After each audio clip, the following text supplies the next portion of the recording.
Bonjour, aujourd'hui je vais vous parler de notre projet Alpha 1S. Nous avions eu quelques soucis de maintenance et de casse lors des présentations au comptoir et à Start des Alpha 1S. Mon but était de comprendre le fonctionnement des moteurs pour le réparer ou les modifier. Pour la présentation, ce que nous allons faire aujourd'hui, c'est l'analyse de la carte mère, la mesure de la trame de communication, le déchiffrage de la trame et le test de fonctionnement. Première étape, j'ai démonté le robot et analysé la carte mère. Donc vous pouvez voir le connecteur entouré en rouge.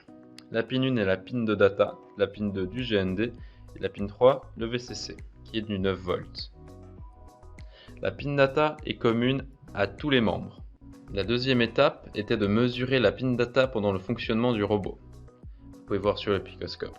Après j'ai remarqué que c'était de l'UART à 115 kB. Donc j'ai fait une traduction via le logiciel Picoscope pour pouvoir voir la trame. La troisième étape, j'ai regardé les différentes trames que je recevais et j'ai pu analyser. Donc je vais vous expliquer la trame. Le premier et le deuxième envoi marquent le début de la communication. Le troisième bout, l'adresse du moteur. Le quatrième sélectionne le mode. Le cinquième sélectionne l'angle du moteur entre 0 et 180 degrés. Le sixième montre le temps par palier de 10 millisecondes. Le 7 doit être obligatoirement à 0, sinon cela ne fonctionne pas. La huitième, c'est le même que la sixième sauf moins 2. La neuvième est un checksum.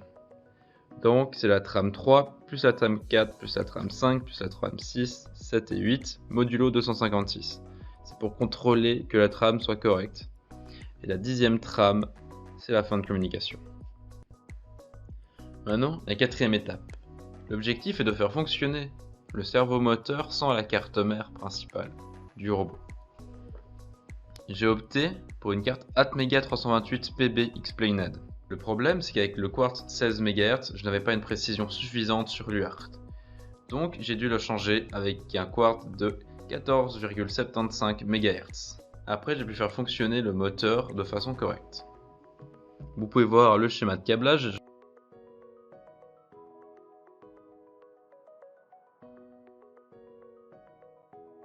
Maintenant, je vais vous montrer une vidéo du fonctionnement.